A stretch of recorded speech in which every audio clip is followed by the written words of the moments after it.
This is an ASU looking elevator. It's at the Interdisciplinary Science Building at UTEP.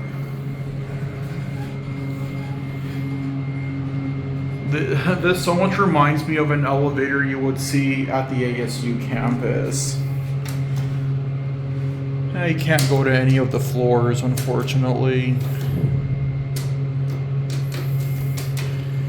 Yep, because it is locked off, but say you could, it would look pretty cool. This has center opening 2-speed doors.